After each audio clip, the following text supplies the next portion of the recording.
ये हमारा रेलवे का बैच चल रहा है जिसमें हम चैप्टर वाइज पीवाईक्यू चल रहे हैं और अभी हमने नंबर सिस्टम को शुरू किया है। ठीक है, इसमें हमारी एक क्लास हो गई है जिसमें हमने लगभग 44 क्वेश्चन सॉल्व किए हैं। लगभग नहीं, 44 ही सॉल्व किए। ठीक है, ये पीडीएफ है, ऊपर यहाँ तक हमने सॉल्व करा दिए हैं क्वेश्चन, ये सारे के सारे। ठीक है, तो अगर आपने ये वाली क्लास नहीं देखी है तो आप देख सकते हैं। यहाँ से आगे हम बढ़ेंगे, 45 वाला क्वेश्चन हम लेंगे अभी। ठीक है, क्लास वाली पीडीएफ मैंने टेलीग्राम चैनल पर प्रोवाइड करा दी है, तो अगर आपने नहीं देखी है वहाँ पर तो आप डाउनलोड कर सकते हैं और क्वेश्चंस की प्रैक्टिस कर सकते हैं। अगर आप रेलवे का कोई भी एग्जाम्स दे रहे हैं, इस वाली जो क्लास चल रही है पीवाईक्यूज की, इसमें रेलवे के सभी एग्जाम्स के पीवाईक्यूज है। ठीक है, रिपीटेशन को रोक दिया गया, जो क्वेश्चंस बार बार रिपीट हो रहे हैं उनको हटा करके अच्छे क्वेश्चंस मैंने इसमें लगा दिए हैं, ताकि कम टाइम में आपके पास में एक अच्छी सीरीज हो प्रीवियस ईयर क्वेश्चंस की, जिसको आप प्रैक्टिस कर पाए। ठीक है ना, तो आप रेलवे का कोई भी एग्जाम्स दे रहे हैं, सीरीज देखना आपके लिए बहुत ज़्यादा इम्पोर्टेंट है। देखो लाइफ में है ना, एक टाइम होता है और एक एनर्जी होती है, इसे हमेशा मैं आपसे कहती हूँ कि सही जगह इन्वेस्ट करो। तो टाइम बहुत वैल्यूबल चीज़ है, एनर्जी भी हमारी बहुत वैल्यूबल चीज़ है, इसे हम कहाँ इन्वेस्ट कर रहे हैं ये बहुत मैटर करता है। तो आपके पास में एक ऐसे क्वेश्चंस की सीरीज हो जिसमें आप कम टाइम में ज़्यादा से ज़्यादा चीज़ें कवर कर पाएँ, तो ये सीरीज वही काम करेगी। ठीक है, तो इसमें आपने अच्छे से प्रैक्टिस कर लेना है। जैसे मैं क्वेश्चंस का सॉल्यूशन दे रही हूँ आपको, टेलीग्राम चैनल पर प्रोवाइड करा रही हूँ पीडीएफ और क्वेश्चंस का सॉल्यूशन साथ में, तो वहाँ से पीडीएफ डाउनलोड करके मल्टीपल टाइम उसे प्रैक्टिस कर लेना है और साथ में सिलेबस कर लेना है। अगर आप साथ में जो मैंने सिलेबस करा रखा है वो कर लेते हैं और ये सीरीज कंप्लीट कर लेते हैं, तो मैं गारंटी देती हूँ कि आपका एक भी क्वेश्चन बाहर नहीं जाएगा। 2 चैप्टर मैंने छोड़ रखे हैं, प्रोबेबिलिटी और कौन सा है, कोऑर्डिनेट ज्योमेट्री। ठीक है ना, तो वो भी मैं अभी कंप्लीट कराऊंगी कुछ दिन में ही, ये सीरीज खत्म करा के वो भी मैं कंप्लीट कराऊंगी उसको भी। फिर रेलवे का पूरा कंटेंट आपके पास होगा, इससे बाहर सिलेबस भी होगा, प्रीवियस ईयर भी होगा, आपके पास में सारी चीजें होंगी और आप इसको देख करके रेलवे का कोई भी एग्जाम फिर दे पाएंगे। ठीक है, चलिए यहाँ पे आएंगे, इससे शुरुआत करेंगे, क्वेश्चन सॉल्व करूंगी मैं क्योंकि बातों में ना बह जाती हूँ भावनाओं में। यहाँ आएंगे, क्वेश्चन है हमारा, हमसे कहा जा रहा है ये कोई संख्या है, इसको 10 से विभाजित किया जाता है तो शेषफल क्या होगा, ये हमसे कहा जा रहा है कि रिमाइंडर कितना बचेगा। अब देखो 10 से हमको क्या करना है, इसको डिवाइड करना है।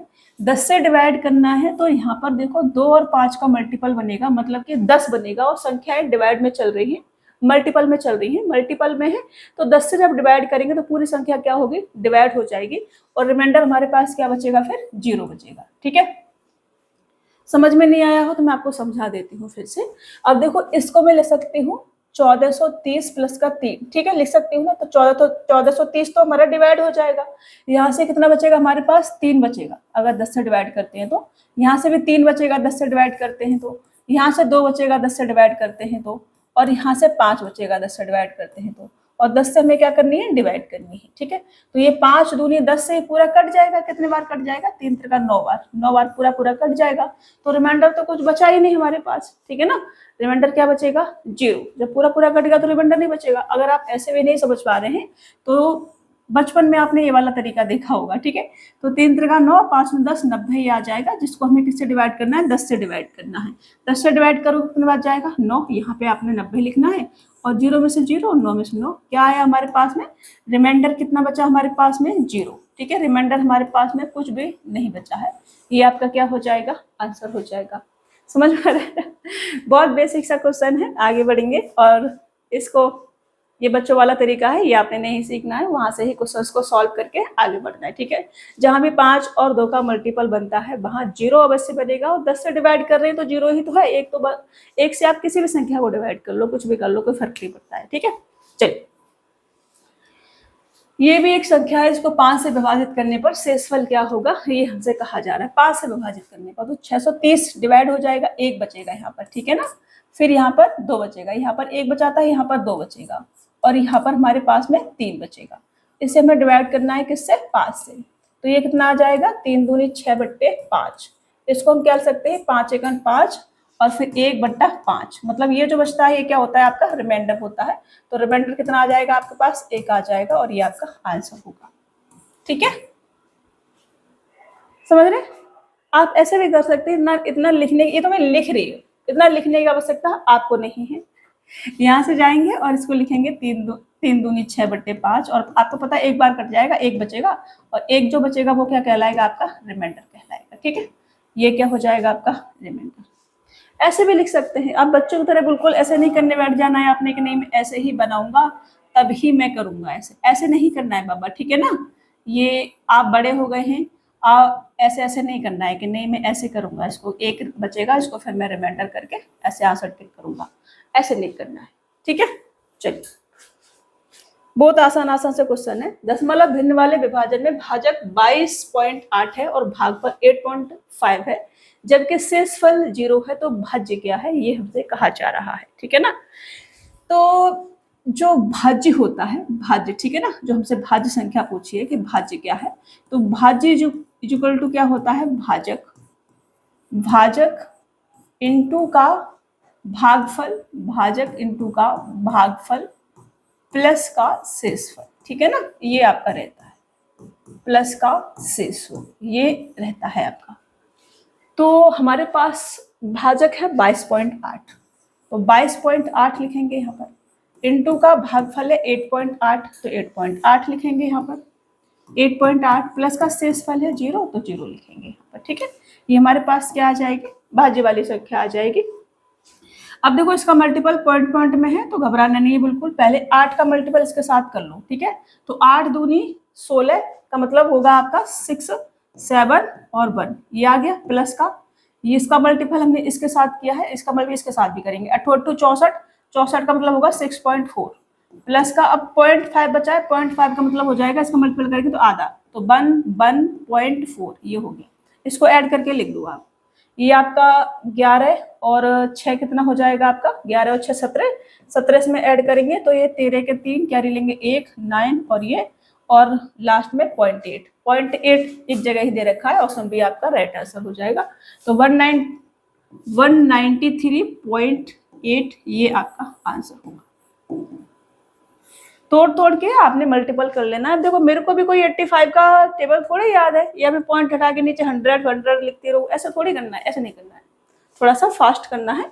मैंने क्या किया, मैंने सबसे पहले 8 का मल्टीपल इसके साथ किया, इन दोनों संख्याओं के साथ, फिर मैंने इसका मल्टीपल इसके साथ किया, ठीक है, ये खत्म हो गया ये वाला पॉइंट, फिर हमारा ये वाला बचा हुआ था, फिर इसका मल्टीपल इस पूरी वाली संख्या के साथ किया, इसका मल्टीपल पूरी संख्या के साथ किया, ऐसे किया मैंने, ऐसे तोड़ के कर लेना है, ठीक है, जल्दी हो जाएगी, कैल्शियम बहुत जल्दी हो जाती है, ऐसे अगर आप करते हैं तो तोड़ के थोड़ा सा इसको हटा दे, जो हमने ये बना दिया है चिलबट्टा, ये चिलबट्टा अच्छा नहीं लग रहा है क्योंकि आपको डिस्टर्ब होगा समझने में, तो इसको मैं हटा देती हूँ, इसको भी हटा देती हूँ, नहीं इसको नहीं हटा सकते क्योंकि हमने पहले ही बना रखा था, पूरा हटाना पड़ेगा, फिर इतना रहने देते हैं, ठीक है। चलो, 19 की पावर 300 को 20 से विभाजित करने पर शेषफल कितना प्राप्त होगा, ये हमसे कहा जा रहा है। 19 की पावर 300 को 20 से डिवाइड करने पर, तो मैं इसको लिख सकती हूँ कि 20 माइनस के 1 की पावर 300 को डिवाइड करना है किससे, 20 से, तो रिमाइंडर क्या होगा ये हमसे पूछा है, ठीक है। तो 20 की पावर में कुछ भी लगा दूं, कुछ भी लगा दूं, कुछ भी 1 2 3 4 5 1000 3000 4000 5000 कुछ भी लगा दूं, वो 20 से डिवाइड होगी हमेशा, ठीक है ना। 20 की पावर हम कुछ भी लगा देंगे वो 20 से डिवाइड हो ही जाएगी, ओके। बचेगा क्या हमारे पास में, सिर्फ माइनस का 1, तो माइनस के 1 की पावर इवन है हमारे पास में कितनी है, 300, ठीक है, डिवाइड करना है मुझे किससे से, 20 से, तो ये कितना आ जाएगा 1/20, क्योंकि पावर अगर किसी की इवन होती है तो क्या हो जाता है, प्लस में निकलता है वो, ठीक है। तो रिमाइंडर हमेशा ऊपर वाला होता है, एक रिमाइंडर बचेगा, ऑप्शन बी आपका राइट आंसर हो जाएगा। समझ में आ रहा है ना, यहाँ पर रिमाइंडर क्या होगा आपका, रिमाइंडर होगा यहाँ से हम निकालेंगे तो 1 की पावर इवन है तो रिमाइंडर हमारे पास 1 आ जाएगा, ठीक है, ऐसे लिख लो। इधर मैंने 1/20 लिख दिया था ना, तो आपको समझ में नहीं आ रहा होगा।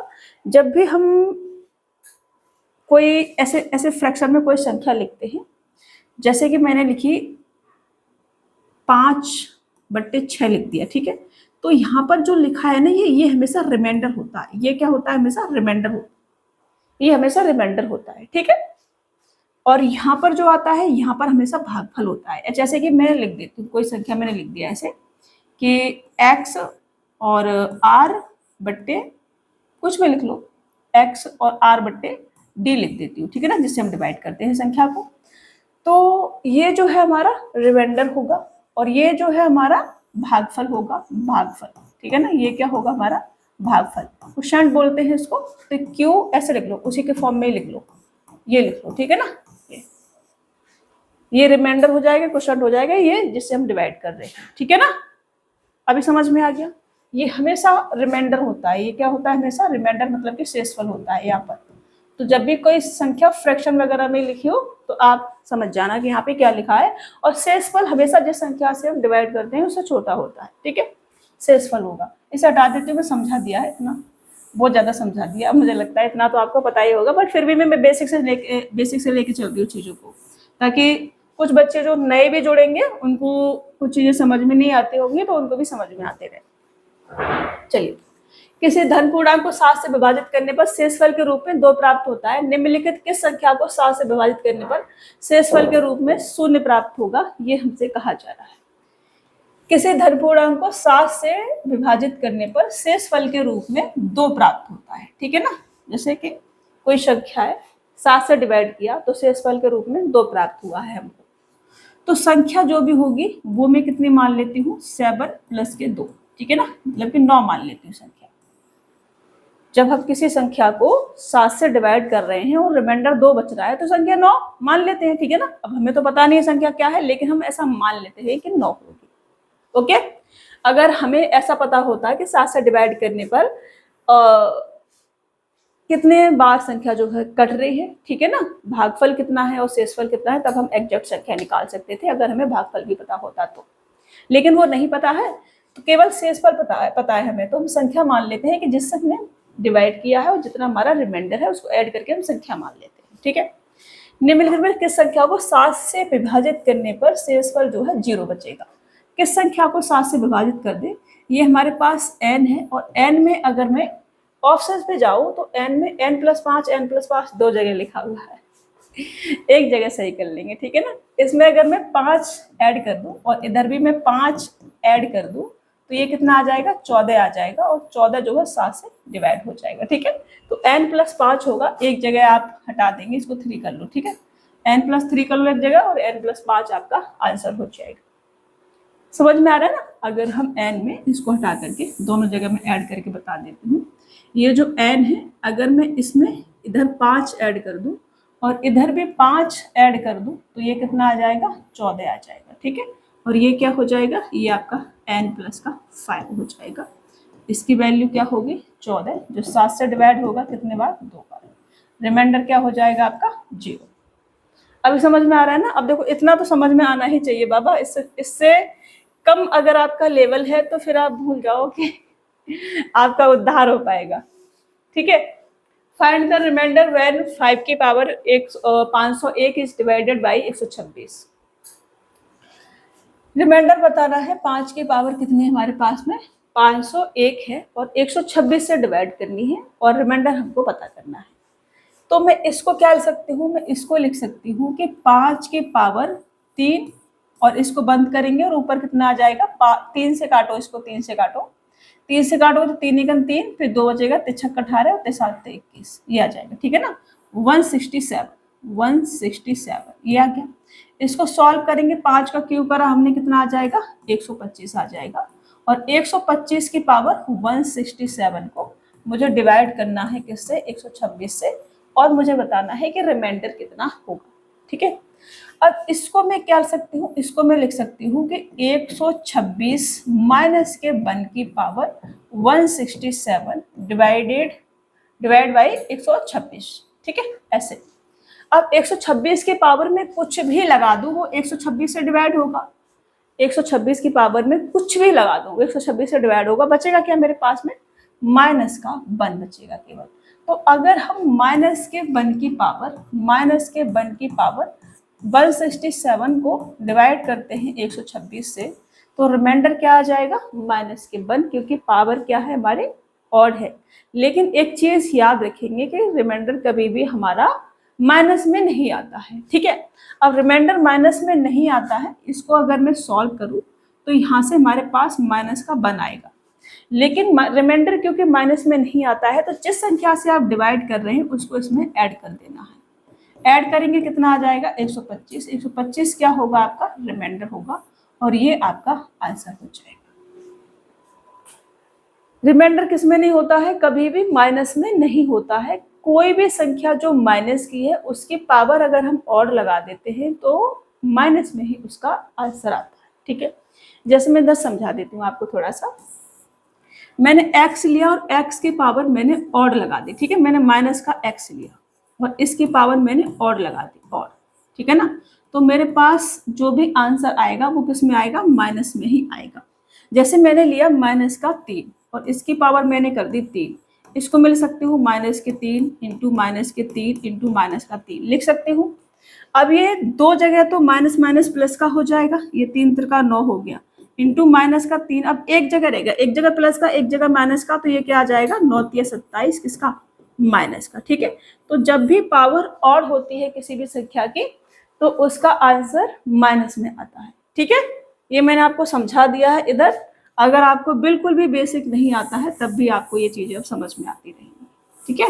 इसे हटा देती हूँ, इसको इतना बड़ा सॉल्व करने की आवश्यकता नहीं है, ये यहाँ पर ही सॉल्व कर सकते हैं आप। यहाँ से आप इसको 3 से डिवाइड करेंगे, इसका क्यू करेंगे तो इसको आप यहीं पे लिख सकते हैं कि 126 माइनस 1 की पावर कितनी आ जाएगी, 167 को डिवाइड करना है आपने 126 से, तो 126 तो पूरा पूरा कटेगा, माइनस 1 बचेगा, तो माइनस 1 यहाँ से माइनस कर देना और 125 आपका आंसर आ जाएगा। ये आपका क्या होगा, आंसर, ठीक है। आप इसको यहाँ से सॉल्व कर सकते हैं, इतना बड़ा लिखने की आवश्यकता नहीं है, लेकिन अभी आप सीख रहे हैं तो आपने लिखनी है चीजें। जब हम सीखते हैं तो हर चीज लिखना हमारे लिए कंपलसरी होता है, जो भी हमें नहीं आ रही होती है चीजें, ठीक है। तो पीडीएफ आपको मिल रही है, पीडीएफ आपने क्या करना है, मल्टीपल टाइम इसे प्रैक्टिस करते रहना है। जब संख्या को 5 से भाग देने पर शेषफल 2 बचता है तो संख्या n स्क्वायर को 5 से भाग देने पर कितना शेषफल बचेगा, ये हमसे कहा जा रहा है। किसी भी संख्या है, कोई भी संख्या है, 5 से भाग देने पर शेषफल हमारे पास 2 बचता है, तो संख्या n स्क्वायर को, जो भी n संख्या है हमारी, उसको 5 से भाग देने पर शेषफल कितना होगा, ये हमसे कहा जा रहा है। तो कोई भी संख्या है, ठीक है ना, कोई भी संख्या है n जिसे मैंने 5 से भाग दिया है तो रिमाइंडर मेरे पास में 2 बचता है, ठीक है, ये कहा जा रहा है। तो जब मैं इस संख्या के n स्क्वायर को, n का स्क्वायर अगर मैं कर दूं और मैं 5 से भाग दूं तो ये संख्या कटेगी पूरी पूरी। जब n कट रही है तो n स्क्वायर भी कटेगा, फर्क किस पे पड़ेगा, केवल रिमाइंडर के उस पे पड़ेगा, ठीक है ना। अब पहले रिमाइंडर बच रहा था 2, अब रिमाइंडर क्या होगा, 2 का स्क्वायर, रिमाइंडर क्या होगा, 2 का स्क्वायर। तो अब हमें इसे डिवाइड करना पड़ेगा 5 से, तो रिमाइंडर कितना आ जाएगा, 4/5, इसका मतलब क्या होगा, 4 आपका रिमाइंडर होगा और ये आपका आंसर होगा। रिमाइंडर कितना बचेगा, 4। अभी समझ में आ रहा है, देखो मैं इतने बेसिक से समझा रही हूँ ना, इससे ज्यादा बेसिक से और नहीं समझाया जा सकता है। तो चीजों को समझने की कोशिश करता है। जब भी कोई संख्या होती है n और इसे हमने 5 से डिवाइड किया तो हमसे कहा जा रहा है कि रिमाइंडर 2 बचता है, तो संख्या का जब मैं स्क्वायर करूंगी तो संख्या, मान लो मैंने ये लिया, मैंने 10 लिया, ठीक है, 10/5 लिखा, ठीक है, और इस केस में रिमाइंडर मेरे पास कितना बच रहा था, 2 बच रहा था, ठीक है, 2 बच रहा था, यहाँ 10 था और यहाँ 5 था, ठीक है ना। 5 दूनी 10, रिमाइंडर 2 बच रहा था, मतलब संख्या मेरे पास 12 होगी, ठीक है ना। संख्या क्या होगी, मेरे पास 12 होगी। n बराबर कितना आ गया, 12। अब मैं n का स्क्वायर कर दूं, n का स्क्वायर कर दूं मतलब 10 का स्क्वायर कर दूं तो 100 आ जाएगा, और 100 5 से डिवाइड होगा पूरा पूरा, ठीक है ना। फर्क किस पे पड़ेगा, इस पे, तो 4/5, तो यहाँ पर कितना आ जाएगा, हमारे पास 4 रिमाइंडर आ जाएगा। अब आप करके देख लो 4 बच रहा है कि नहीं। मैंने n का स्क्वायर किया, मैंने संख्या 12 ली है, तो 12 का स्क्वायर करोगे कितना आ जाएगा आपका, 144 आ जाएगा। कितना आ जाएगा, 144। अब 144 को 5 से डिवाइड करोगे, 5 10 5 40, कितना बचेगा आपका, 4/5, मतलब कि 4 आपका क्या होगा, रिमाइंडर। यहाँ से भी कितना आ रहा है, रिमाइंडर 4 आ रहा है। तो ऐसे ये पागलपंती नहीं करते रहना, ये मैंने आपको प्रूफ करके बता रही हूँ चीजें कि हाँ ये ऐसे काम करता है या नहीं करता है, सही है या नहीं है, ठीक है। तो मैं आपको प्रूफ करके बताते चल रही हूँ ताकि आपकी अंतरात्मा में थोड़ी सी तसल्ली रहे कि हाँ ये जो तरीके आपको बताए जा रहे हैं ये आपके एग्जाम को ध्यान में रखते हुए बताए जा रहे हैं, ताकि आप उसको जल्दी सॉल्व कर पाए और ये तड़म में नहीं फंसे रहे, ठीक है। जब हम 4 की पावर 50 प्लस 7 की पावर 50 को 65 से भाग देते हैं तो शेषफल कितना होगा, ये हमसे कहा जा रहा है। जब भी किसी भी संख्या की पावर, जैसे कि a की पावर अगर मैं n लगा दूं प्लस b की पावर अगर मैं n लगा दूं, तो ये हमेशा a प्लस b से डिवाइड होता है। किससे डिवाइड होता है? a प्लस b से डिवाइड होता है। ठीक है, अगर मैं a की पावर n माइनस b की पावर n कर दूं, तो ये हमेशा n अगर हमारे पास कैसा है, इवन है तो, ठीक है ना, n अगर इवन है तो, इस वाले केस में दो केस चलते हैं कि n अगर इवन है तो, n अगर इवन है तो ये a प्लस बी और a माइनस बी दोनों से डिवाइड होगा। ठीक है ना, a प्लस बी और a माइनस बी दोनों से ये क्या होगा, डिवाइड होगा। और n अगर ऑड है तो, n अगर ऑड है तो केवल a माइनस बी से ये डिवाइड होगा। ठीक है ना, समझ रहे हैं? तो ये 2-3 फॉर्मूले हैं, इन्हें आपने याद रखना है। अब मेरे पास क्या है, 4 की पावर 50 प्लस का 7 की पावर 50। ठीक है, तो a की पावर n प्लस b की पावर n है, और 65 से मेरे को क्या करना है, भाग देना है। तो शेषफल कितना होगा, ये मेरे से कहा जा रहा है। तो यहाँ से मैं स्क्वायर ले लेती हूँ, तो इसको लिख सकती हूँ कि 4 चौक 16 की पावर 25 प्लस का 7 की पावर 25, ऐसे लिख सकती हूँ। तो मैंने कहा कि ये a प्लस बी से डिवाइड होगा, और मुझे डिवाइड किससे करना है, 65 से डिवाइड करना है। दोनों को अगर मैं ऐड करूं तो ये 50 और ये 65 हो रहा है, और 65 को आप 65 से ही डिवाइड करोगे तो रिमाइंडर क्या होगा, 0 होगा।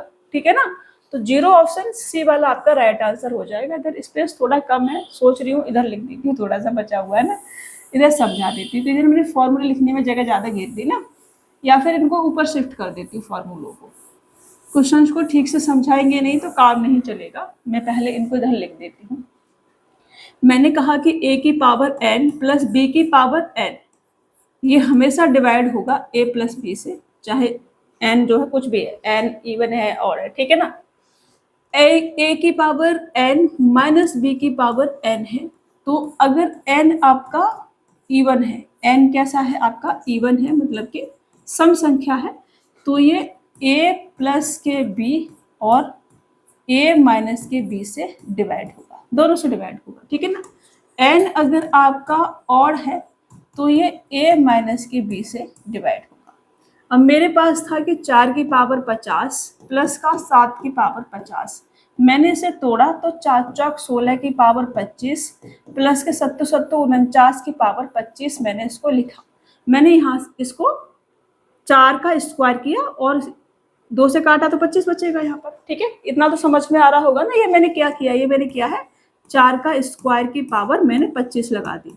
अब ऐसे क्या होता है, इनका गुणा हो जाता है, 25 दूनी 50 लिख सकते हैं, 4 का 50 लिख सकते हैं। ठीक है, अब इतना तो आना चाहिए, आपने इतना भी नहीं आ रहा है ना तो दिक्कत होगी। ठीक है, तो इसको मैं ऐसे लिख सकती हूँ। तो मैंने कहा कि a की पावर n प्लस b की पावर n है, तो ये हमेशा a प्लस बी से क्या होगा, डिवाइड होगा।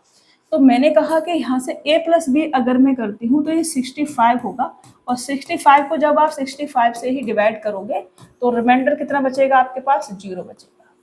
ठीक है, 65 से डिवाइड करवाना था। अभी समझ में आ गया? चलिए, जब 3 की पावर 10 को 7 से विभाजित किया जाता है तो शेष फल ज्ञात कीजिए। शेष लिखा हुआ है, शेष फल ये हो। ठीक है, 3 की पावर 10 को 7 से डिवाइड किया जाता है, तो इस 3 की पावर जो 10 है, मैं इसको लिख सकती हूँ कि 3 के स्क्वायर की पावर 5। ठीक है, ऐसे लिख सकती हूँ, लिख सकती हूँ नहीं, आपको हो गया यस मैम। इसको मैं लिख सकती हूँ कि 9 की पावर 5। ठीक है, 9 की पावर 5, और इस ये जो मेरे पास 9 की पावर 5 आई है, इसे मुझे 7 से डिवाइड करना है। तो मैं यहाँ पे लिख सकती हूँ 7 प्लस के 2 की पावर 5 को मुझे डिवाइड करना है 7 से, और मुझे रिमाइंडर बताना है। अब ऐसे कर सकते हैं। तो मैंने कहा कि 7 की पावर में कुछ भी लगा दूं, 7 से डिवाइड होगा, 1 2 3 4 5 6 10,000 20,000 कुछ भी लगा दूं, 7 से डिवाइड होगा। बचेगा क्या मेरे पास, केवल 2 बचेगा। ठीक है, 2 की पावर 5। तो मैंने कहा कि 2 की पावर 5 को मेरे को 7 से डिवाइड करना है।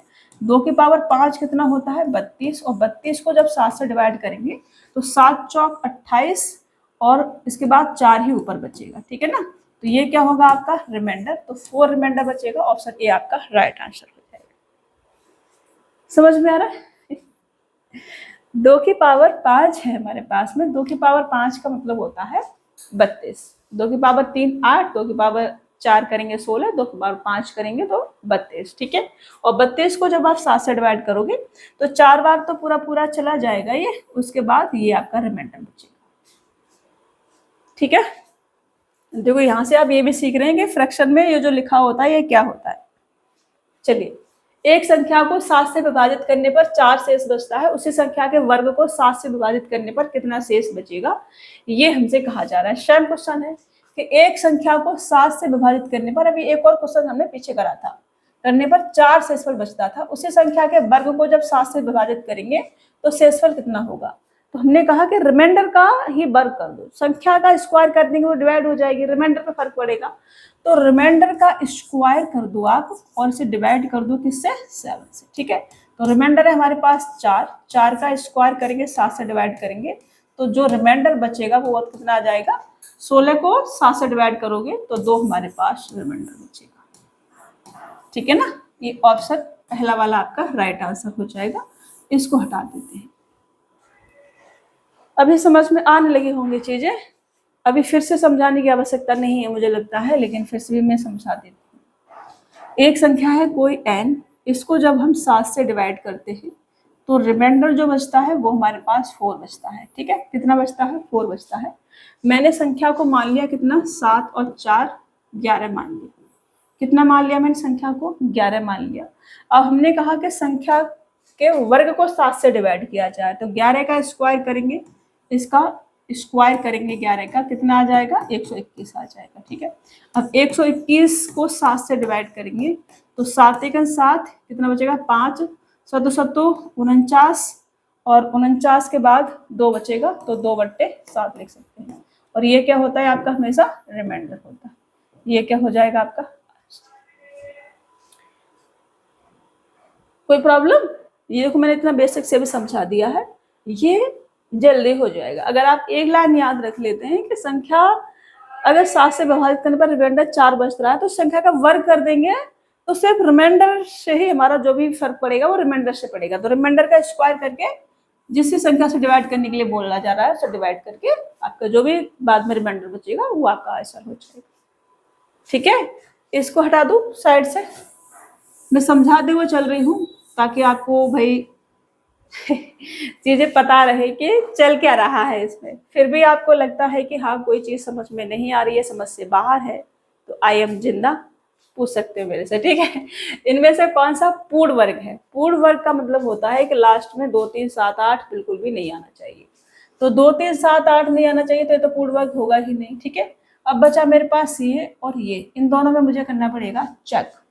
तो पहला वाला अगर मैं ले लूं तो पहला वाला है मेरे पास 9801। वैसे तो मुझे याद है कि 99 का क्या है, स्क्वायर है। ठीक है ना, लेकिन अगर हमें पता नहीं है, अगर हम नहीं पता कर पा रहे हैं, ये तो किसी का भी स्क्वायर नहीं है, ये भी किसी का स्क्वायर नहीं है। देखो लास्ट में 6 है, लगेगा कि स्क्वायर है, लेकिन आपने नियर बाय भी चले जाना है। आपने ये वाला तरीका लगाने नहीं बैठ जाना है कि नहीं नहीं मैं ऐसे ऐसे ऐसे करते रहूंगा, ये नहीं करना है। आपने कहाँ जाना है, नियर बाय में चले जाना है। ठीक है, तो जैसे कि आपको ये दिख रहा है कि यह 9801 है, तो ये लगभग हम 95 और 100 के बीच में जा सकते हैं। ठीक है ना, 95 और 100 के बीच में जा सकते हैं स्क्वायर करेंगे तो। ठीक है ना, इसका स्क्वायर करेंगे तो ये 10,000 आ जाएगा, इसका स्क्वायर करेंगे तो 25 और ये 9,000 आ जाएगा। ठीक है, तो ये 9,000, 25 और 10,000 के बीच में है, लेकिन ये 9,000 से काफी दूर है और लास्ट में 1 है। लास्ट में 1 किस किस संख्या के स्क्वायर करे तब आता है, तो या तो 1 हो लास्ट में कोई संख्या है यहाँ पर, ठीक है ना, कोई भी संख्या ऐसे लिखी हुई है और यहाँ पर 1 लिखा है तो उसका स्क्वायर करा जाएगा तो जो भी डिजिट आएंगे उसके लास्ट में 1 आएगा। या फिर कोई संख्या है जिसके लास्ट में 9 लिखा हुआ है यहाँ पर, फिर उसका स्क्वायर करा जाएगा तो उसके लास्ट में 1 आएगा। ठीक है, तो 1 और 9 संख्या के लास्ट में होगा तभी स्क्वायर करने के बाद में 1 आएगा लास्ट में। तो यहाँ पे 1 आ रहा है, इसका मतलब है कि 95 से 95 का स्क्वायर ये हम कर रहे हैं, 9,025 आ रहा है, इससे बड़ी है संख्या तो इसका मतलब 99 का ये स्क्वायर होगा। 91 का तो नहीं हो सकता है, ठीक है ना, 91 बनता है हमारे पास में 91 बनता है और 99 बनता है, ठीक है। लेकिन 91 हम नहीं ले सकते क्योंकि ये 95 के स्क्वायर से 95 से छोटा हो जाएगा 91, ठीक है ना। तो स्क्वायर करेंगे तो और भी छोटा आएगा, ओके। तो हमें क्या लेना पड़ेगा 99। ये हम ऐसे सोच के दिमाग से कर सकते हैं, हर चीज को लिखने की आवश्यकता नहीं होती है। इसको इस पे अगर हम जाएंगे तो ये हमारा 9025 का है, तो 9016 तक तो जाने का कोई भी बनता ही नहीं है, ठीक है। इसलिए इसे काट देंगे हम। समझ में आ रहा है या एक बार और समझाऊं? हमने क्या करना है, नियर बाय में चले जाना है, ये वाला तिगड़म तिगड़म नहीं लगाना है बिल्कुल भी, ठीक है। ये बच्चों वाले काम नहीं करने। जब अप्रोक्सीमेट में काम नहीं चलेगा हमारा, तब हम ऐसा वाला भी कर लेंगे, ठीक है। अगर हमारा काम चल रहा है ऐसा करने से, तो हम शॉर्ट में ही चीजों को करके आगे बढ़ेंगे, ठीक है। चलिए अभी मैं आगे बढ़ू, नेक्स्ट क्वेश्चन ले लूं। हट जाओ भाई हट जाओ, ये भी हमारा आंसर नहीं होगा। निम्न में से किस संख्या का वर्गमूल अपरमेय है, ये हमसे कहा जा रहा है। किस संख्या का वर्गमूल अपरमेय है, मतलब कि इरेशनल नंबर है। तो जो भी नॉन परफेक्ट स्क्वायर नंबर होगा वो इरेशनल होगा, मतलब परफेक्ट स्क्वायर नंबर नहीं होना चाहिए। और परफेक्ट स्क्वायर नंबर की पहचान क्या है कि लास्ट में 2, 3, 7, 8 नहीं आना चाहिए। साथ में 1 0 नहीं आ सकता, 3 0 नहीं आ सकते। 0 अगर आएगा तो हमेशा पेयर में आएंगे, 2, 4, 6, 8, ठीक है। और 5 अगर लास्ट में दिया है तो उससे पहले 2 अवश्य आएगा। तो 5 अगर लास्ट में दिया है उससे पहले 2 अवश्य आएगा, तो ये तो सही है हमारा, ये वाला हमारा आंसर हो जाएगा। ये होगा नॉन परफेक्ट स्क्वायर नंबर। आप कोई भी संख्या का स्क्वायर कर लो जिसके लास्ट में 5 आ रहा हो, तो स्क्वायर करने के बाद में उससे पहले 2 अवश्य आएगा। जैसे मैं एग्जाम्पल के लिए बता दूं आपको, जैसे मैंने ले लिया 45 एक संख्या, मुझे इसका स्क्वायर करना है। स्क्वायर करेंगे तो 5 का स्क्वायर किया 5 25, और 4 का मल्टीपल इसके बाद आने वाली संख्या से कर दो, तो 4 पन्ना 20, ये आ गया आपका आंसर इसका, ठीक है। तो अब देखो 5 लास्ट में आ रहा है, उससे पहले क्या आया हमारे पास 2 आया। आप कुछ भी ले सकते हैं। मैंने ले लिया कितना, मैंने ले लिया आपका 115 ही ले लो, ठीक है ना, 115 ही ले लिया मैंने। 5 का स्क्वायर करेंगे 5 25, फिर 11 का मल्टीपल इसके बाद आने वाली संख्या से कर दो 12 से, ठीक है। 11 के बाद क्या आता है 12, तो 12 का मल्टीपल करेंगे तो क्या आ जाएगा 2, 3 और 1। आप करके देख लेना, इसका 115 का जो स्क्वायर होगा वो 13,225 आ रहा होगा। अब देखो ये क्या है हमारे पास 5, इससे पहले क्या आ रहा है 2 आ रहा है। तो कोई भी ऐसी संख्या जिसके लास्ट में 5 आ रहा हो, आप स्क्वायर करेंगे तो उससे पहले 2 अवश्य आएगा। तो यहाँ पर क्या है 2 नहीं आ रहा है, इसका मतलब ये क्या है रेशनल नंबर है हमारा, ठीक है। सबको चेक करने की आवश्यकता नहीं है, ऐसे आप चेक कर सकते हैं। 7,864 पे किस न्यूनतम संख्या का योग करें कि यह एक पूर्ण वर्ग संख्या बन जाए। हमारे पास है 7,864, इसमें हम क्या ऐड कर दें कि ये एक परफेक्ट स्क्वायर नंबर बन जाए, ठीक है ना। अब देखो इस संख्या को अगर मैं सोचूं तो ये नियर बाई किसके जा रही है, ये नियर बाई जा रही है आपका 85 लूँ तो 55 25 और 8 निम 72, ठीक है। 85 और 90 के बीच में ये जाएगी 85 के स्क्वायर और 90 के स्क्वायर के बीच में, ठीक है ना। इसका अगर हम करते हैं तो इसका आएगा 55 25 और 8 निम 72। इसका मतलब ये बहुत ज्यादा है। इसका करेंगे तो 9 निम 81, ठीक है। मतलब कि ये 90 के स्क्वायर से थोड़ा सा कम है। इसका मतलब होगा कि ये 89 के स्क्वायर के आसपास होगी, 89, ठीक है। 89 का अगर मैं स्क्वायर करती हूँ तो ये कितना आ जाएगा 9 निम 81, और उसके बाद में 8, 9 निम 81 और 8 8 64, फिर 9 8 72 दूनी कितना होगा 144, और ये कितना आ जाएगा 1 2 कैरी लेंगे 1 आ जाएगा, 8 और 1 9, और ये 7 7921। 7921 बनाने के लिए मुझे इसमें क्या ऐड करना पड़ेगा, इससे 7921 में से 7864 माइनस कर दो, तो ये आपका 6 और 1 7 आ जाएगा, 57 आपका आंसर होगा, ठीक है ना। 11 में से 6 जाएंगे 5 बचेगा, फिर 8 में से 8 जाएंगे कुछ भी बचेगा, ये आपका आंसर होगा 57। 57 अगर आप ऐड करते हैं तो आपका आंसर आ जाएगा। अब देखो आप ऐसे ऐसे ऐसे करते रहते हो, पागलपंती हो जाती है, ऐसे नहीं करना है आपने, ठीक है।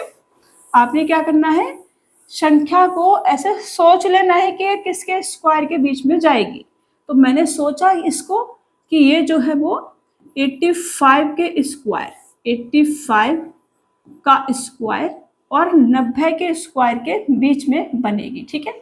लेकिन मेरे को क्या मिला, मेरे को यहाँ से संख्या काफी दूर मिली, तो मैंने कहा इसके नजदीक होगी, तो ये 89 का स्क्वायर के पास होगी। 89 का स्क्वायर किया तो 7921 आया मेरा। फिर मैंने कहा कि इस कितना ऐड करने के लिए बोला है, तो मैं इसमें से 7864 माइनस कर दूं तो मेरे पास कितना आ जाएगा, 57 आ जाएगा।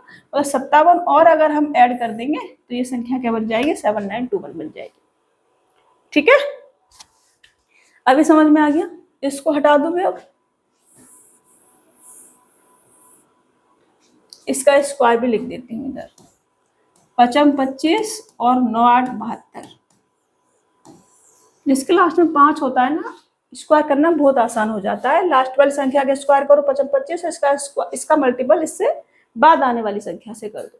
इसका भी 9 में 81 8100, ठीक है। इन दोनों के बीच में ये आपका 89। चलिए, एक धनात्मक पूर्णांक को 4050 से गुणा करने पर यह संख्या पूर्ण वर्ग बन जाती है। इस संख्या का वर्ग मूल ज्ञात कीजिए, ये हमसे कहा जा रहा है। अब देखो, ये पूर्ण वर्ग बन जाती है। संख्या क्या है हमारे पास में, 4050। इसको अगर मैं तोड़ूं तो ये क्या आ जाएगा, 50 से हम काट सकते हैं। 50 का मतलब होगा कि 25 दूनी 50, ठीक है ना। 25 दूनी 50, 50 से काट सकते हैं। तो मैंने लिखा है यहाँ पे 25 इंटू का 2, फिर 50 से मैंने काटा इसको, तो 0 से 0 काटा, 5 5 8 40 और 5 1 5, ये आ गया। अब देखो, 25 है तो 5 का स्क्वायर आ जाएगा, 81 है तो 9 का स्क्वायर आ जाएगा, बचेगा क्या, 2। तो 2 को ये 2 से और मल्टीपल कर दें तो फिर ये 4 का स्क्वायर बन जाएगा। तो मेरे पास 5 इंटू का 9 इंटू का 2, तो ये कितना आ जाएगा, 90 का स्क्वायर आ जाएगा। और ये ऑप्शन सी आपका राइट आंसर हो जाएगा। समझ में आ रहा है। अगर मैं रूट के अंदर नहीं लिखा है, बस इतनी बात है। मैंने लिखा 25, मैंने लिखा 81 और मैंने लिखा 2, ये इतना था हमारी, इसको इस वाली संख्या को जब हमने तोड़ा तो ये हमको मिला, ये मिला इतना। तो हमसे कहा है कि एक धनात्मक पूर्णांक को इतने से गुणा करने पर, तो गुणा हम किससे कर ले, पूर्णांक बनाने के लिए 2 हमारे पास सिंगल है, 1 और 2 होता तो पूर्णांक बन जाता हमारा, ठीक है। ये तो ये हमारे पास रूट के अंदर संख्या है, रूट के अंदर। बाहर निकालेंगे इसको तो 25 का 5 आ जाएगा, 5 का स्क्वायर है। 81 का 9 आ जाएगा, 9 का स्क्वायर है। और 2 दूनी 4 का 2 आ जाएगा, 2 का स्क्वायर बनेगा। तो ये हमारे पास 90 आ जाएगा बाहर। अभी समझ में आ गया। अब तो समझ में आ जाना चाहिए बाबा। अभी भी आपकी अंतरात्मा अगर रो रही है तो मेरी गलती नहीं है इसमें। 100 और 200 के बीच में कितने पूर्ण वर्ग हैं, कितनी पूर्ण वर्ग संख्या है 100 और 200 के बीच में। तो 100 के बाद में 121 आता है, 144 आता है, 156 आता है, ठीक है ना, नहीं 169 169 आता है, और सब 196 आता है, ठीक है। ये किसका स्क्वायर होता है, ये होता है आपका 11 का स्क्वायर, ये होता है आपका 12 का स्क्वायर, और ये होता है आपका 13 का स्क्वायर, और ये होता है आपका 14 का स्क्वायर। तो 4 संख्याएं बनती हैं आपकी, कितनी बनती हैं, 4। 4 पूर्ण वर्ग संख्याएं हैं। ऑप्शन बी आपका राइट आंसर हो जाएगा। 100 और 200 के बीच में हमसे पूछी थी, बस इससे बाहर नहीं जाना है। चलिए, वह छोटी से छोटी संख्या जिसको 15 और 40 के वर्गों के योग में जोड़ा जाना चाहिए ताकि परिणामस्वरूप प्राप्त संख्या एक पूर्ण वर्ग हो सके। 15 का स्क्वायर प्लस का 14 का स्क्वायर, ठीक है, मैं अंडरलाइन भी कर देती हूँ। वह छोटी से छोटी संख्या जिसको 15 और 14 के वर्गों के योग में जोड़ा जाना चाहिए ताकि परिणाम स्वरूप प्राप्त संख्या एक पूर्ण वर्ग बन सके, ये हमसे कहा जा रहा है। इन दोनों का स्क्वायर करें और इसमें ऐसा क्या जोड़ दें कि परिणाम स्वरूप जो हमें रिजल्ट जो मिले वो भी एक परफेक्ट स्क्वायर नंबर बन जाए, ठीक है ना। तो देखिए जी, इसको रूट में अगर हम ले जाएं तो इसका स्क्वायर करेंगे 225, इसका स्क्वायर करेंगे 196। तो 225 और 196 में ये आ जाएगा 11 और 12 के 2 कैरी लेंगे, 1 आ जाएगा 421। ये आ जाएगा हमारे पास में 421 प्लस का x। तो x की वैल्यू में क्या ले लूं, x की वैल्यू में 20 ले लूं तो 441 बन जाएगा। ये 441 का मतलब होगा कि ये 21 का स्क्वायर निकल के बाहर आ जाएगा, ठीक है। लेकिन क्या जोड़ा है हमने, 20 जोड़ा है, तो 20 हमसे पूछा जा रहा है, ये हमारा आंसर होगा। और छोटी से छोटी संख्या जिसको 15 और 14 के वर्गों के योग में जोड़ा जाना चाहिए, तो हमने क्या जोड़ा है, 20 को जोड़ा है, ठीक है। 20 को अगर हम जोड़ देंगे तो ये 21 का स्क्वायर बन जाएगा। 21 का स्क्वायर 441 होता है। चले मतलब आगे बढ़े हट जाओ भाई, ऐसे मत करो, ये कभी कभी ऐसे कर देता है बोर्ड हमारा। ये संख्या है 4 का अंकित मान क्या होगा, अगर फेस वैल्यू और प्लेस वैल्यू आपको पता ही होगा। ये है 14539 और इसमें मुझे बताना है 4 का अंकित मान मतलब कि फेस वैल्यू, ठीक है ना। फेस वैल्यू मेरे को बतानी है। तो किसी भी डिजिट की फेस वैल्यू क्या होती है, वो डिजिट स्वयं होता है फेस वैल्यू, ठीक है, फेस वैल्यू। तो अगर मेरे साथ 4 की फेस वैल्यू पूछी है तो 4 की फेस वैल्यू 4 ही होगी। अगर मेरे से प्लेस वैल्यू पूछी जाती तो जितनी इसके बाद संख्याएं हैं उतने ही हम 0 चिपका देते इसके बाद में, ठीक है। तो ये आपका आंसर हो जाएगा अभी के लिए। अगर हमसे पूछी जाती प्लेस वैल्यू, एक होती है फेस वैल्यू और एक होती है प्लेस वैल्यू, मैं समझा ही देती हूँ पूरा पूरा ही, ठीक है। इसको हटा देती हूँ, यहीं से अपना आंसर टिक कर देती हूँ। 4 की मेरे से फेस वैल्यू पूछी गई है, ठीक है ना, फेस वैल्यू। हट जाओ बेटा, फेस वैल्यू 4 की, तो कितना आ जाएगा, 4 ही आपका आंसर हो जाएगा। अब मैंने कहा कि मेरे पास कोई संख्या है x y z और इसमें मेरे से x का क्या पूछा गया है, फेस वैल्यू और प्लेस वैल्यू, फेस वैल्यू और मेरे से प्लेस वैल्यू पूछी गई है, ठीक है ना। प्लेस वैल्यू, फेस वैल्यू होती है अंकित मान और प्लेस वैल्यू होती है अंकीय मान, मतलब कि अंकीय मान बोलते हैं शायद इसको, स्थानीय मान, ठीक है, स्थानीय मान बोलते हैं इसको, बोलते हैं अंकीय मान। फेस वैल्यू को अंकित मान या अंकीय मान, और प्लेस वैल्यू को बोलते हैं स्थानीय मान, ठीक है। हिंदी में मैं लिख देती हूँ दोनों का, क्योंकि कभी कभी मैं भी कंफ्यूज हो जाती हूँ। इसको बोलते हैं अंकित मान और इसको बोलते हैं स्थानीय मान। स्थानीय मान, देखो इतना बेसिक से भी कौन समझाता है। तो अगर मेरे से x का प्लेस वैल्यू फेस वैल्यू पूछा जाएगा तो x ही रहेगा, ठीक है ना। फेस वैल्यू हमेशा जो भी डिजिट होता है वो खुद में वही रहता है, लेकिन अगर मेरे से प्लेस वैल्यू पूछा जाएगा तो x तो लिखना है। अब x कौन से नंबर पे आ रहा है, इकाई, दहाई, सैकड़ा, सैकड़ा पर आ रहा है तो मतलब 2 जीरो और आएंगे इसके लास्ट में, ठीक है। तो ये आपका आंसर होगा यहाँ पर, ठीक है ना। या फिर ऐसे इकाई, दहाई, सैकड़ा वगैरह नहीं करना चाहते हो तो आपने x को उठाना है और इसके बाद में जितनी संख्या है उतने ही 0 चिपका देने हैं, ठीक है। चलिए आगे बढ़े। संख्या इतने में संख्या है 76897 में 8 का स्थानीय मान क्या होगा। स्थानीय मान मेरे से पूछा है इसमें, तो 8 है हमारे पास, 8 लिखेंगे, 8 के बाद 2 संख्या है तो 2 जीरो और चिपका देंगे। प्लेस वैल्यू हमसे पूछिए, ठीक है ना, तो 2 जीरो और चिपकाएंगे, कितना आ जाएगा 800। ऑप्शन सी आपका राइट आंसर हो जाएगा। संख्या 8337, इसमें 4 और 2 के स्थानीय मानों में अंतर पूछा है। 4 और 2 के स्थानीय मानों में अंतर, ठीक है ना, स्थानीय मान। तो यहां से ले लेते हैं, 4 का स्थानीय मान कितना होगा 4, इसके बाद संख्या कितनी 1 2 3 4, तो 1 2 3 4 जीरो चिपकाएंगे। लास्ट में 8 8 सभी जगह दे रखा था इसलिए मैंने ऑप्शन पे एक बार देख लिया था। अब 2 का स्थानीय मान की बात करें तो 2 का स्थानीय मान 2 ही होगा, तो 2 उसमें से माइनस कर देते हैं, ठीक है ना। डिफरेंस हमसे पूछा है ना कि अंतर कितना होगा, तो लास्ट में 8 आएगा, फिर यहाँ पे आपका 9 आएगा, 9 आएगा, 9 आएगा और यहाँ 3 आएगा बस। तो 3998 ये आपका आंसर होगा, डी वाला। कर पाएंगे, ये तो बहुत लल्लुएस्ट टाइप के सवाल है। संख्या इतने में 3 के स्थानीय मान और अंकित मान में अंतर। 3 का जो स्थानीय मान होगा और अंकित मान होगा उसमें अंतर हमसे पूछा है, तो 3 का स्थानीय मान यहाँ से क्या आ जाएगा 3, और उसके बाद 3 संख्या है तो 3 जीरो चिपकाएंगे, लास्ट में 7 आएगा, एक में दे रखा है, ऑप्शन सी आपका राइट आंसर हो जाएगा, ठीक है ना।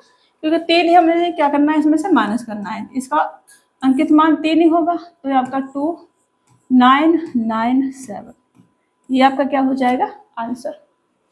ठीक है, चलिए अंक 27.0645 में 4 का स्थानीय मान क्या है, ये हमसे कहा जा रहा है। अब देखो इसमें थोड़ा सा अच्छा क्वेश्चन है, सीखने लायक चीजें हैं इसमें, वैसे तो सबको पता ही होगा, फिर भी संख्या है मेरे पास 27.0645, ये है हमारे पास। ठीक है, 0645 और 4 का मेरे से स्थानीय मान पूछा है। तो पॉइंट के बाद में जितनी भी संख्याएं हैं, जैसे कि मेरे से 4 का पूछा तो 4 लिखना है मेरे को सबसे पहले, बटे में पॉइंट के बाद में कौन से नंबर पे आ रहा है, 1 2 तीसरे नंबर पे आ रहा है, तो बटे में उतने ही हमको 0 चिपकाने हैं। ठीक है, मतलब 1000। अब इसका स्थानीय मान प्लेस वैल्यू आ जाएगा, कितना आ जाएगा, ये आ जाएगा आपका 0.004, ये होगा आपका आंसर। समझ में नहीं आया हो तो मैं आपको भी समझा देती हूँ, ऑप्शन डी आपका राइट आंसर हो जाएगा। मैंने कहा कि इसको इधर ले जाते हैं फिर अब हम, क्योंकि जगह नहीं बचेगी ना, जगह नहीं बचेगी तो दिक्कत हो जाएगी। हमने कहा कि 4/3 संख्याएं हैं पॉइंट के बाद में, पॉइंट के बाद में तो 4 संख्याएं हैं, लेकिन हमें 4 तक ही जाना है क्योंकि 4 का ही हमसे स्थानीय मान पूछा था। तो आंसर हो जाएगा हमारा 0.004। ठीक है, ये हमारा आंसर था। अब मैंने कहा कि आपके दिमाग में कंफ्यूजन चल रहा होगा कि 27वीं तो है, हमसे 4 का स्थानीय मान पूछा है। ठीक है, तो पॉइंट से पहले जो संख्या है इस पर हम ध्यान नहीं देते हैं, इन पर हम ध्यान देते हैं। जैसे कोई संख्या मैंने लिख दी कि 0.001 है कोई संख्या, तो आप इसको क्या ले सकते हैं, इसको ले सकते हैं 1/, कितना, 1000। अब देखो पॉइंट के बाद में 2 जीरो है और 1 है, मतलब 3 संख्या है, तो 3 जीरो नीचे चिपका देंगे, ऐसे लिख सकते हैं।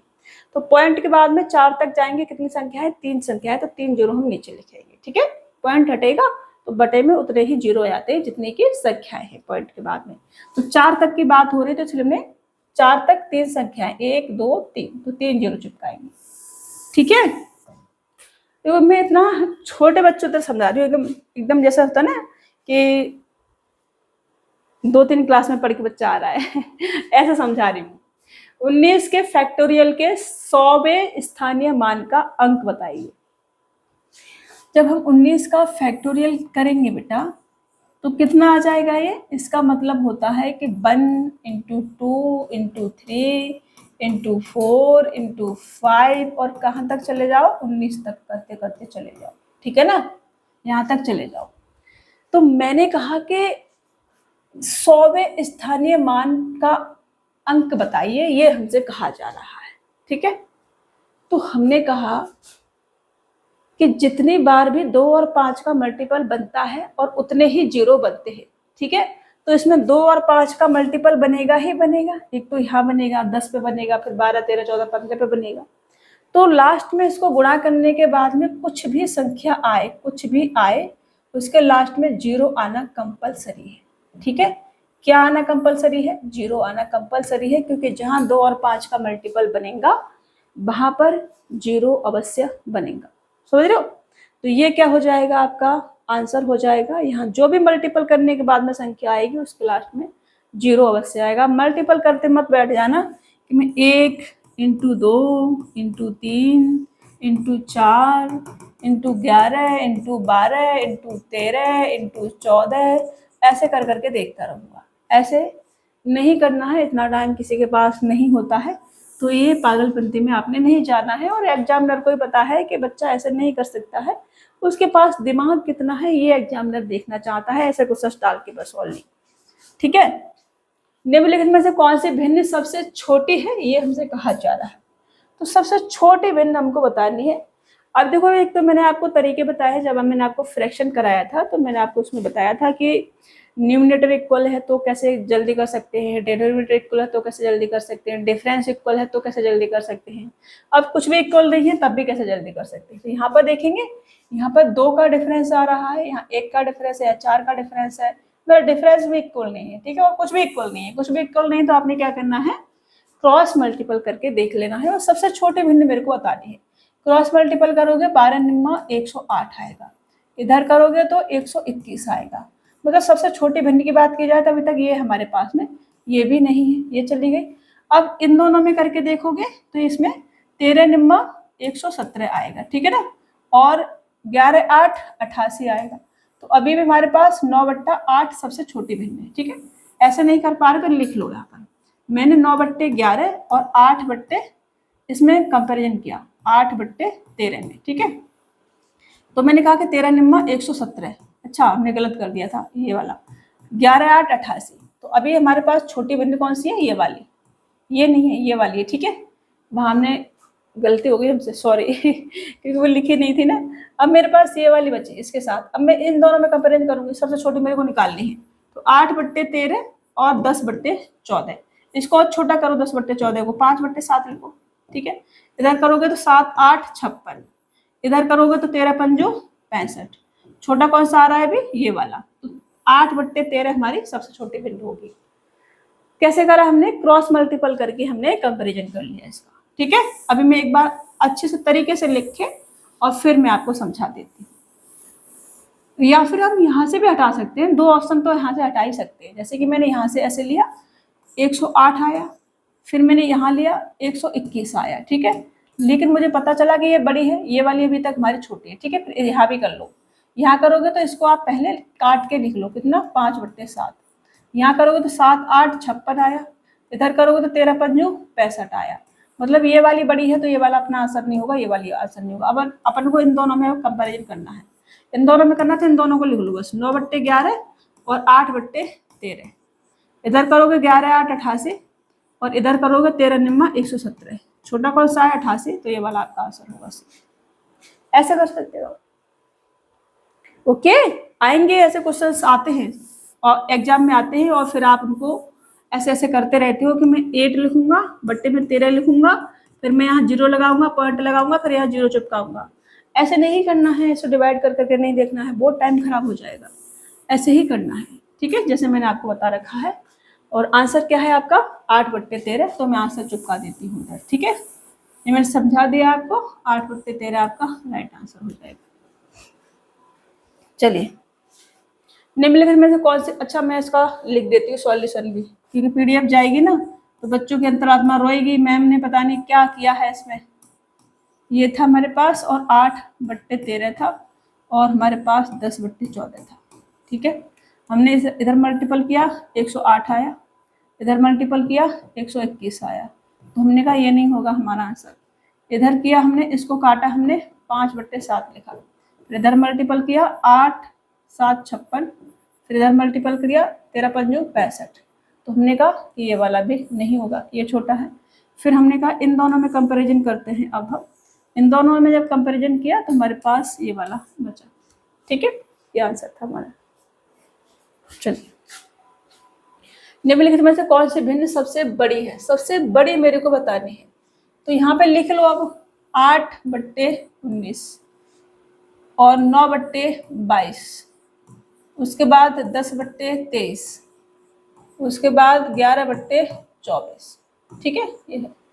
अब मैं इन दोनों में कंपैरिजन करूं, इसका मल्टीपल 8 दूनी 16 का मतलब होगा 6 7 और 1, इधर होगा 19 निम्मा 171, ठीक है। अब सबसे बड़ी मेरे को बता रही है, तो सबसे बड़ी वाली अब लेनी है। तो बड़ा कौन सा है आपके पास, ये वाला 176, तो ये वाला आपका नहीं होगा। 2 ऑप्शन ऐसे काटो फटाफट से, यहाँ से करोगे कितना आएगा आपका 124, अरे नहीं नहीं क्या कर रही हूँ मैं, 240, ठीक है ना, 240। इधर करोगे कितना आएगा आपका 3 5 और 2, ठीक है, ये आएगा। बड़ा कौन सा है आपके पास, ये वाला 253, तो ये वाला भी आपका आंसर नहीं होगा। अब किस में करना है आपको कंपैरिजन, 8/19 और 11/24 में, ठीक है।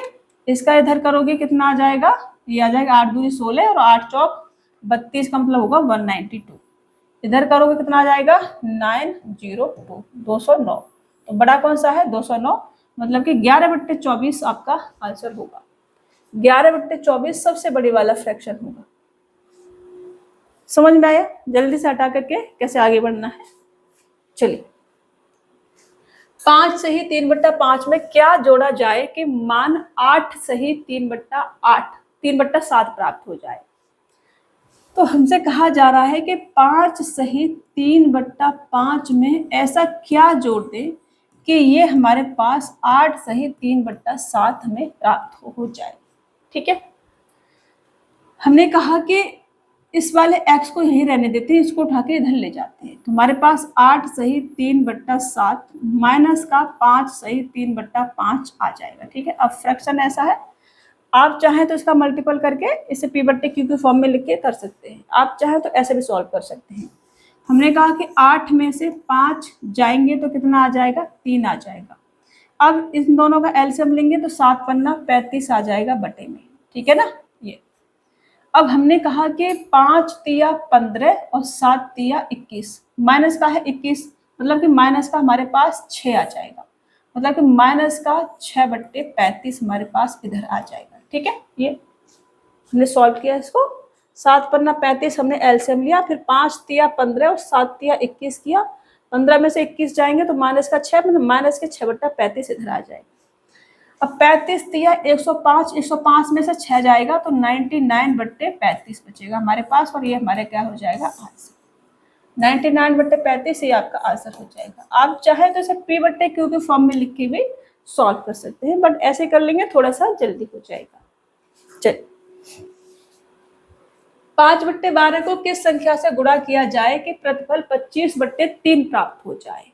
5/12 को किस संख्या से गुणा किया जाए कि उसका आंसर जो है मेरे को 25/3 प्राप्त हो जाए, ये मेरे से कहा जा रहा है। 5 से काटोगे 5 बार जाएगा, 3 से काटोगे 4 बार जाएगा, x बराबर कितना आ जाएगा, 5 इंटू का 4 इधर जाएगा, तो ये 5 जो 20 आ जाएगा। 20 से अगर आप मल्टीपल करते हैं तो 25/3 आपको प्राप्त हो जाएगा। ठीक है, ऑप्शन बी क्या होगा आपका राइट आंसर हो जाएगा। 4/5% का मान इनमें से किस भिन्न के बराबर है, ये हमसे कहा जा रहा है। 4/5% का मान, 4/5 को मेरे को परसेंटेज में चेंज, फ्रैक्शन में चेंज करना है, ये हमसे कहा जा रहा है बस। तो 4/5 लिखा, परसेंटेज हटाएंगे बटे में इंटू में 1/100, तो ये कितना आ जाएगा, 4 से काटेंगे 25 बार, 25 पंजे 125, मतलब कि 1/125, ये आपका क्या होगा आंसर। ठीक है, बहुत आसान है, आज की क्लास तो एकदम ललुअस्ट वाली है। निम्नलिखित में से कौन सी संख्या का मान एक शांत दशमलव होगा, ये हमसे कहा जा रहा है, मतलब कि टर्मिनेटिंग डेसिमल हमसे पूछा है। ठीक है, शांत दशमलव होगा, मतलब कि पॉइंट के बाद ऐसे संख्या चलते चलती हुई नहीं जानी चाहिए। अब देखो इसको सॉल्व करेंगे आप, तो ये आपको मिलेगा 1/5, 1/5 है, इसका मतलब सॉल्व हो जाएगी आराम से। तो शांत दशमलव मेरे से पूछा था, तो यही आपका आंसर होगा। ठीक है ना, 1/5, तो यही 1/5 का मतलब हुआ कि 0.2, 0.2 शांत दशमलव 2 पर खत्म होगी, ये खत्म नहीं होगी, इसको आप करेंगे तो ये 1/15, 1/15 है। सॉल्व करोगे तो पॉइंट के बाद कुछ कुछ चलता रहेगा, इसको करोगे तो 2/15, 2/15 है, तो सॉल्व करोगे पॉइंट के बाद कुछ कुछ कुछ चलता रहेगा, इसको सॉल्व करोगे तो ये कितना आ जाएगा आपका, 3 चौक 12 और 30 से काटेंगे 15, इसको भी पॉइंट के बाद चलता रहेगा कुछ कुछ।